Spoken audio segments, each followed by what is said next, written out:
11:13 a.m. The room had gone so still that Ethan Carter could hear the ice settle in a glass across the floor. The security guard's hand was already locked around his wrist, fingers grinding bone against bone. And Ethan didn't pull away. He couldn't. 3 feet from him, a man worth more than the entire city block he grew up on sat frozen with a crystal tumbler halfway to his lips. The wrong tumbler now, the safe one, the one Ethan had swapped in a single motion no one was supposed to see, except someone had seen. The grip on his wrist said someone had seen, and the glass Ethan had taken away, the one still sweating its faint cloudy swirl, slipped from his trembling fingers and exploded against the hardwood. The smell came up fast, sharp, chemical, a scent that had no business inside an 18-year-old bottle of whiskey. A 16-year-old busboy from Bridgeport had just seen something a billionaire's private security team, men trained by people who train governments, had walked past all night long. The question that would chase Ethan Carter for the rest of his life started right there, in that frozen room. Not how did he notice, but who in that room had wanted Richard Holloway dead, and why, the moment Ethan touched that glass, did they decide the boy had to disappear too? Nobody in that room was safe anymore. Least of all, the kid still being held by the wrist. If you've ever been the person no one noticed, stay. This story is for you. Subscribe now, because someone out there needs to hear how it ends. Hi viewers. Before we go on, tell me in the comments, have you ever noticed something dangerous that everyone else completely missed? Type yes, because what Ethan saw that night should have been impossible. So how does a boy who clears tables for tips end up holding a dead man's poison in his bare hand? To understand that, you have to understand what Ethan could do. The thing the world had spent 16 years teaching him to keep quiet about. The stove clicked 4 times before the flame caught, and Ethan Carter already knew dinner was canned soup again. He didn't say anything. He just set 2 bowls on the counter and watched his mother's hands while she worked the can opener. Rachel Carter had come off a 16-hour shift at the rehab center, and her hands told the whole story. The way her thumb pressed too hard, the small flinch when the metal lid bit back. She'd taken extra shifts again. She always took extra shifts when the rent notice showed up. Ethan had seen the envelope under the sugar jar that morning, the red lettering peeking out where she thought he wouldn't look. He looked. He always looked. That was the thing about Ethan. He noticed. 7 years now since his father went up the scaffolding on a Tuesday and didn't come down. 7 years of Rachel doing the work of 2 parents on the pay of half of one. And in those 7 years, her son had grown into a boy whose chemistry teacher once stood at the front of the class, held up Ethan's exam, and said the kind of mind on this paper belonged at MIT, at Stanford, somewhere with marble steps and famous names. The whole room had laughed, not at the praise, but at the address on Ethan's school file. Everybody knew talent didn't pay tuition. Dreams didn't survive long in apartments where the heat got shut off in February. So tell me something in the comments. Has the world ever looked right past you because of where you came from? Type, I see you, because Ethan was about to prove that the quiet ones are watching everything. Hi, viewers. Before we go further, do me one favor. Drop a comment telling me the city you're watching from right now. I read every single one, and I want to know who's riding with Ethan tonight. At dinner, Rachel told him a story about a man at the center. A new patient, sweet old guy, said he used to fix watches. Ethan watched her stir her soup and not eat it. He watched her left hand stay flat on the table, the whole time, fingers spread, the way she held still when something hurt, and she didn't want him to know. He watched her glance at the clock twice in 90 seconds. You're picking up the Saturday shift too, he said. It wasn't a question. Rachel set down her spoon. How do you do that? He shrugged. Your hand. You only sit like that when your back's already gone. And you keep checking the time like you're scared of it. He pushed his bowl toward her, the fuller one. Eat. I'll take the bus tonight so you can keep the gas money. She looked at him for a long moment, and something crossed her face that was half pride and half fear, because a mother knows it's a dangerous gift, seeing everything. Listen to me, she said quietly. Whatever you see out there in that fancy place, you don't swallow it. If you ever see somebody about to get hurt and you say nothing, you become part of it. You hear me? I hear you. He didn't know yet how much that sentence would cost him. Ethan caught the 6:40 bus out of Bridgeport and rode it 40 minutes into another world. The buildings changed. The cars changed. By the time he stepped off near the iron gates of the Hawthorne Club, walnut and brass and a wine list longer than his arm, he'd buttoned his collar, smoothed his black vest, and become invisible the way the help is always invisible to the people who can afford to forget them. He clocked in at 7:02, 2 minutes late. Nobody noticed. But Ethan noticed the new bartender behind the bar, a face he'd never seen, polishing the same glasses over and over while his eyes tracked the door. The new bartender didn't know how to pour. Ethan caught it on the first Thursday. The man overfilled a Manhattan, wiped the spill with the wrong cloth, then checked the security camera in the corner, like he was counting how often it swept the room. Real bartenders watch the customers. This one watched everything except the customers. That was 8 weeks ago. By now, Ethan had a list in his head, and the list scared him.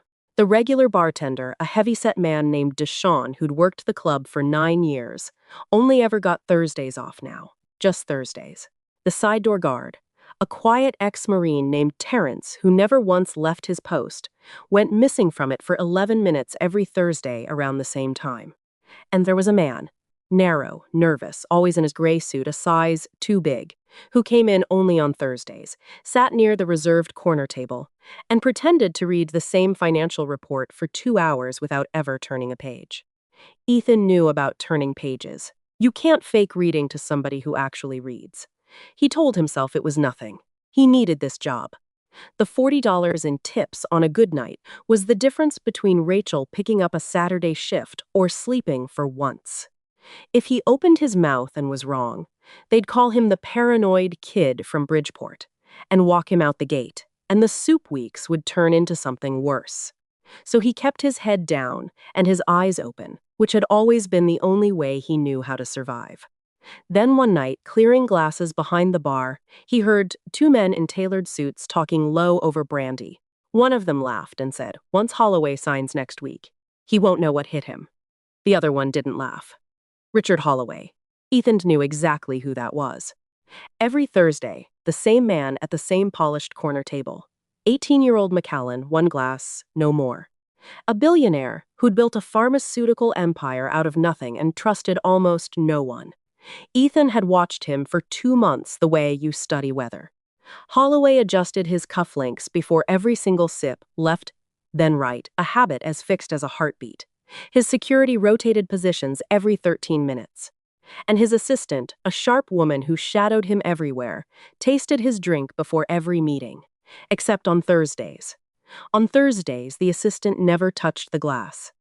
Ethan stood there with a tray of dirty crystal in his hands and felt the cold climb up his spine because he'd just connected 2 things that should never have been in the same sentence. A man saying he won't know what hit him, and a billionaire who, 1 night a week, drank something nobody checked first. The one habit Richard Holloway broke only on Thursdays was about to nearly cost him his life, and only the busboy had noticed. The cloudy swirl at the bottom of the glass lasted maybe 4 seconds, and Ethan caught all 4 of them. He was crossing the floor with a fresh tray when the new bartender set the McAllen on the service ledge for pickup. The light from the chandelier hit the tumbler at an angle, and there it was. A thin spiral of something dissolving near the base. There and then gone, swallowed clear into the amber. Most people would have blinked and lost it. Ethan didn't blink. He'd seen that exact thing once before.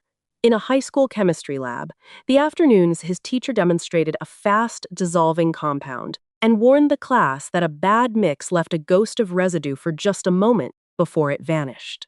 Improperly dissolved, the teacher had said. Rushed. Whoever made this drink had been in a hurry. His heart slammed. The math came at him all at once, every branch of it ugly. If he shouted, a 16-year-old busboy accusing the club of poison, they'd drag him out before the sentence finished, and he'd never see a paycheck again. If he stayed quiet and he was wrong, nothing happened and his job was safe.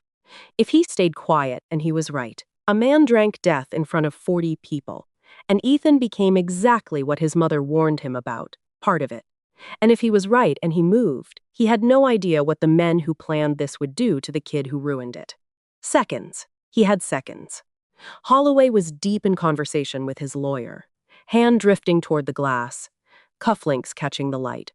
Left, then right. Ethan walked to the table with a stack of napkins he didn't need. He reached past the billionaire's shoulder, and in one clean motion, the kind of motion his hands seemed to make, without asking his brain, he lifted the poisoned tumbler and set his own untouched water glass in its place. No announcement, no shaking, not yet. Holloway frowned at the interruption and said nothing.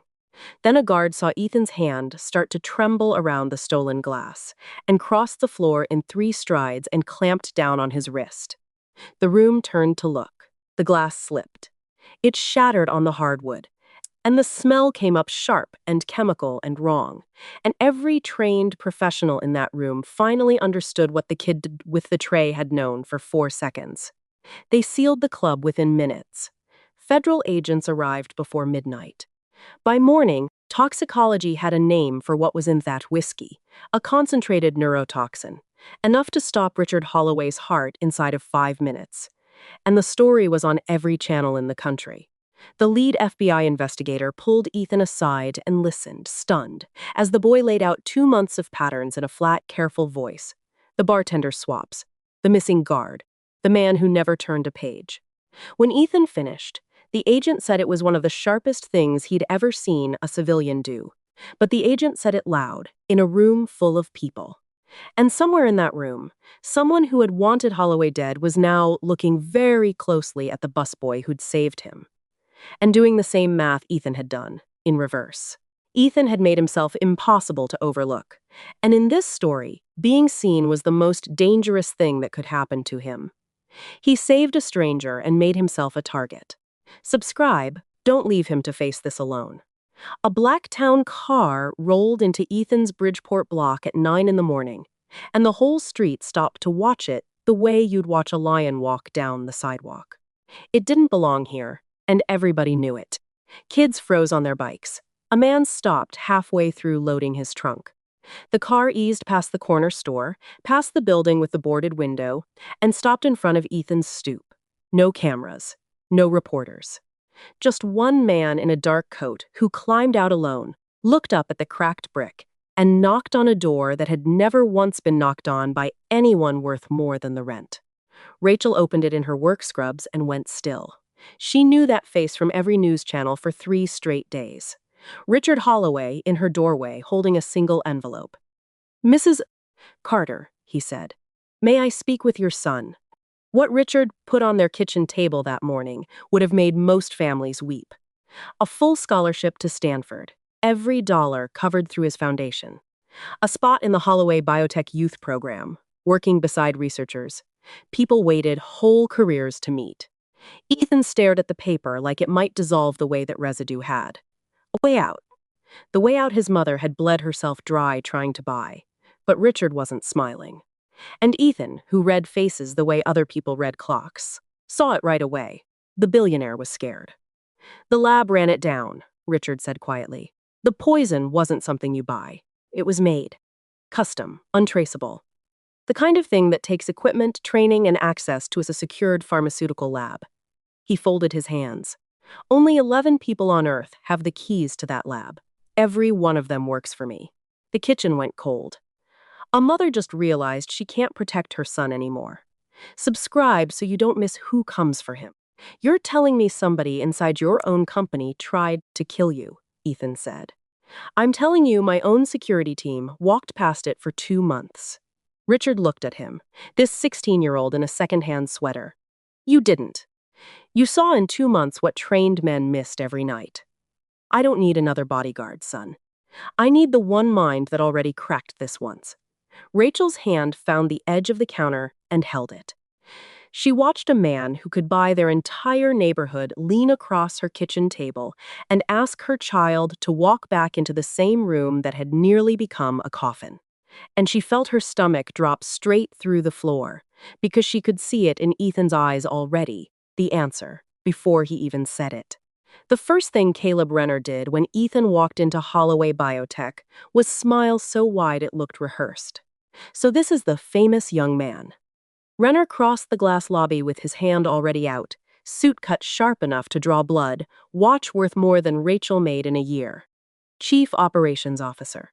The man who'd run the merger negotiations for 2 years straight, the one everyone called Richard's right hand. You saved a great man's life. The whole company owes you. Ethan shook the hand. He noticed it was dry. Dry, too steady, for a man who'd nearly lost his boss to murder 72 hours ago.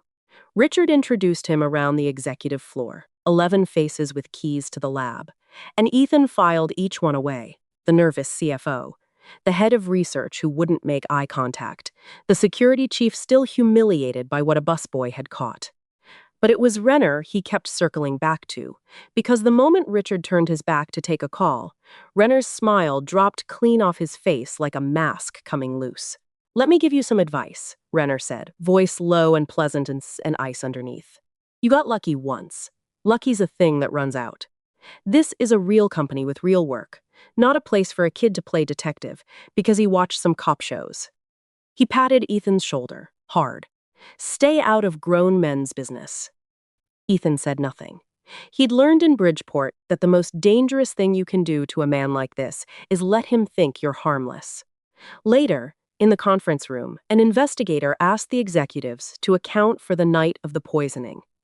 Renner said he'd been at the Greenwich office until 10, working the merger, alone. Said it smooth, easy looking everyone in the eye. But Ethan saw his thumb. The whole time Renner spoke, his thumb worked the face of that expensive watch, turning it. The way a man checks a thing he's afraid will betray him. People lie with their mouths. Their hands tell the truth. Renner had not been where he said he was. And there was one more thing Ethan noticed and let slide right past him. A small thing. Nothing. A visitor badge clipped to Renner's folder with a name on it that wasn't his. He'd remember it later. He'd wish he'd remembered it sooner. The brakes were gone by the second stoplight. Ethan felt it the instant he pumped the pedal on the slope down toward the Bridgeport exit. The car's borrowed company sedan should have caught and held, and instead the pedal sank to the floor like stepping into water. Rachel was in the passenger seat. She'd insisted on riding along that night, said she wanted to see the campus that had her son coming home at midnight, and now her hand shot to the dash as the speedometer climbed, and the red light at the bottom of the hill turned them into a target. "Ethan," her voice cracked on his name. He didn't answer. There wasn't room in him for words, only the cold, clean focus that took over when everything else fell away. He yanked the emergency brake in short pulls instead of one. He'd read once that locking it killed you faster, fought the wheel toward the shoulder, scraped the guardrail in a scream of metal and sparks, and dragged 2,000 pounds of runaway steel into a dead patch of grass 3 feet past the intersection. The car stalled. The silence after was the loudest thing either of them had ever heard. Rachel was shaking. So was he. He just hit it better. The mechanic the next day said the brake line hadn't worn through. It had been cut, but cut halfway, partial. The kind of cut that fails late instead of all at once. Ethan understood what that meant before the man finished talking, and it turned his blood to ice. Whoever did this could have killed him on the highway. They chose a slow leak instead. A scare. A message. We can reach you. We can reach her. That night, Rachel sat on the edge of his bed and begged. Not angry, worse than angry. "I have buried your father," she said, her voice low and breaking. "I am not burying you for a rich man who'll forget your name by Christmas. Take the scholarship. Take it and walk away and let those people kill each other without you in the room." He almost said yes. God, he wanted to. He looked at the woman who'd skipped meals so he could eat, who'd worked herself into the ground. And he understood that staying in this fight might cost him the only person who'd never left. He stayed in anyway. "If I walk away now," he said quietly, "the next glass, somebody switches, nobody's watching. I can't unsee it, Mama. You taught me that." She didn't speak to him for the rest of the night. And Ethan lay awake, hating himself, because he knew he'd just chosen a dead man's puzzle over his mother's peace. And he wasn't sure he'd ever be forgiven for it. He almost lost his mother for a man he barely knows. Subscribe. Stay with him. The clue had been sitting in front of Ethan for 2 weeks before it finally screamed at him. He'd spread everything across his desk at the youth lab past midnight. His own 2 months of notes, the club's staff schedules, and the file Richard had quietly given him. The lab access logs, the badge records, the merger timeline. He laid them out like a geometric proof, one fact leading to the next, the way his mind had always worked. The bartender swaps lined up with Deshawn's forced Thursdays off. The missing side door guard matched a maintenance window someone had scheduled and then deleted. And every irregularity, everyone traced back through the same 2-year stretch. The exact length of time Caleb Renner had been running the merger. Then Ethan found the thing that made his stomach turn over. The merger wasn't going to make Renner king. He'd read it wrong, everyone had. Richard's plan was to fold Holloway Biotech into the California Partners' leadership, a clean handoff to new executives in Palo Alto. Renner wasn't being promoted. He was being erased. 2 years of work, and the prize was his own pink slip. There it was, motive, cold and complete. A man about to lose everything will do anything. Ethan reached for the phone to call Richard, and stopped. Because the access logs didn't only point at Renner. The lab badge that opened the secured door the night the neurotoxin was made belonged to someone else entirely, a name Ethan knew, a name that made his chest go tight, the one person inside that whole glass building who had ever treated him like he was more than the lucky kid from Bridgeport. The one person he'd let his guard down around. The data was right there in black and white, and it pointed straight at a friend. For the first time since he was a boy reading his mother's hands across a kitchen table, Ethan didn't trust what he was seeing. The gift had never lied to him. Not once. It had saved a billionaire's life with 4 seconds and a cloudy glass. But now it was telling him that the only person in this fight he believed in was the one who built the poison. And he couldn't tell if the pattern was the truth, or a trap built by someone who knew exactly how Ethan's mind worked. He sat alone in that bright, humming lab, holding evidence against a friend, and felt the ground go soft under everything he thought he knew. If stories like this one move you, stories about the overlooked, the underestimated, the ones who refuse to stay quiet, subscribe and turn on notifications so the next one doesn't slip past you. And tell me in the comments, would you have stayed in Ethan's place or walked away to protect the person you love? Your answer might be the thing that helps somebody else find their courage. 2 security officers were already standing outside Dahlia Brooks's lab when Ethan came around the corner, and he knew exactly what they'd come to do. He saw it in how they stood, squared off, hands loose, the posture men take right before they put someone in cuffs. Through the glass, Dahlia was still at her bench in her white coat, 24 years old, the newest analyst on the floor, running a sample like it was any other Tuesday. She had no idea her whole life was about to end on the strength of a door log. Wait. Ethan stepped between the officers and the handle. You're making a mistake. Richard was there now, too, jaw tight, the file in his hand. Her credentials opened the secured lab at 2 in the morning the night the neurotoxin was made, Ethan. Her badge, her code. The log doesn't lie. People lie, Ethan said. Logs just repeat what they're told. He looked at Dahlia through the glass, and his mind ran the way it always ran. She was the only person in that building who'd ever brought him coffee without making it a favor, who'd taught him the equipment instead of testing him with it, who'd quietly helped him pull the very records now being used to bury her. The first person inside those cold walls who'd treated him like he belonged. And every instinct he had screamed that the pattern was wrong. Not wrong like a mistake. Wrong like that whiskey glass had been wrong. Too clean. Too perfect. A door log that pointed at one person and nobody else, wrapped up neat as a gift. Her badge opened that door at 2 a.m. But Ethan knew she'd been 40 minutes away that night, at a hospital across town with her sick mother.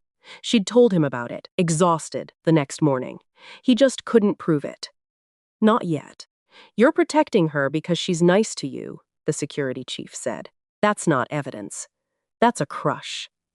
The words landed hard, because some part of Ethan wondered if the man was right. He'd been wrong about Renner's motive once already.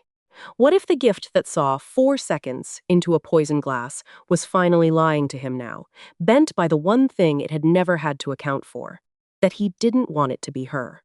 He had one night before they made the arrest. One night to prove a badge could be a lie. At 3 a.m., Ethan found the thing that turned the whole case inside out, and his hands went cold the second he saw it. He'd pulled the badge reader's raw data, not the clean summary security trusted, the raw signal underneath. And there it was, buried in the timestamps. Dahlia's badge had opened the lab door at 2 in the morning. But the same badge had also clocked into the parking garage across town at the same minute. One badge, two places, 40 minutes apart. That was impossible, unless there were two badges. Somebody had cloned her credentials. And cloning took access to the executive system, the system Caleb Renner ran. Then the last piece fell into place, the small thing Ethan had let slide past him weeks ago. The visitor badge clipped to Renner's folder, a name that wasn't his. Renner hadn't picked Dahlia at random. He'd picked her the way men like him always pick. The newest hire, the youngest, the one with no family in the company, no powerful friends, the outsider nobody would stand up for. The perfect person to take the fall. Because the world had already decided people like her didn't matter. It was the exact same math somebody had once done about a busboy from Bridgeport. Disposable, overlookable, a name nobody would fight for. Ethan didn't shout it. He did what he'd done in that club. Quietly, precisely. He laid the pattern bare in front of Richard and the federal agents. Fact leading to fact, until there was nothing left to argue. Renner's smooth face finally cracked. But a cornered man doesn't fold. He moves. While the agents turned toward the door, Renner went the other way, toward the lab, toward the one loose end who could still testify she'd never been there. Toward Dahlia. It happened fast. Renner had something in his hand and murder in his eyes, and he was between Dahlia and the exit, and Ethan was already running. Richard's people were seconds behind. Ethan reached them first, and Dahlia, seeing what Renner meant to do, threw herself into his path to push Ethan clear. They took Renner down hard against the steel counter. The agents had him in seconds, but Dahlia was on the floor, blood spreading across that white coat, and Ethan was pressing his hands to the wound, shouting her name.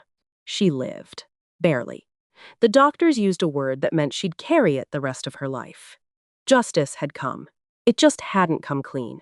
She nearly died because someone finally saw her. Subscribe, for everyone the world overlooked. The handcuffs clicked shut on Caleb Renner in front of every executive who'd ever called him Richard's right hand. The charges came fast and heavy. Attempted murder twice over, corporate sabotage, conspiracy. The merger he'd tried to kill went through clean, and the empire he'd planned to steal turned to nothing in his hands. He'd spent his sharpest years in a cell, and the name he'd polished for 2 decades became a thing people said quietly, with disgust. The man who looked down on a busboy from Bridgeport was brought down by him. But the cameras don't tell you the part that mattered. The part that mattered was Dahlia, months later, walking the lab floor again, with a cane of steadiness in her eyes that hadn't been there before. Alive, working, free, because one person refused to believe a log over a human being. And the part that mattered was that Ethan could never go back. The boy who'd survived his whole life by going unnoticed was on magazine covers now, in news clips, known. The invisibility that had kept him safe in Bridgeport was gone for good, and he understood it would never come back. That was the price. He'd traded the shadows for the truth, and the truth doesn't give your quiet back once you've spent it. Rachel came to the Stanford campus the day he moved in. She stood in the doorway of a dorm room nicer than any apartment they'd ever shared, and she looked at her son for a long time. The fear she'd carried since the break line, since the kitchen, since his father went up the scaffold and didn't come down, it finally set down off her shoulders. She wasn't looking at a boy she had to shield from the world anymore. She was looking at someone who had changed it. "Your father would have seen it too," she said, her voice thick. "What you've got. I spent so long scared of it, I forgot to be proud of it." She held his face in both hands. "I'm proud of you, Ethan." Richard's words from that first night came back to him, the ones he'd carry forever. Real intelligence doesn't wear a tailored suit. Sometimes it clears tables. Years later, Ethan Carter stood in front of a room of kids from neighborhoods like the one he came from. Kids the world had already decided to overlook. And he told them the only thing he knew for sure. The world may look right past where you come from. But train your mind to notice what others ignore, and your moment will come. He'd learned it the hard way, in 4 seconds, over a cloudy glass. Because sometimes the quietest person in the room is the one who changes everything. If this story moved you, you already know someone who needs it. Subscribe. The next one will stay with you longer.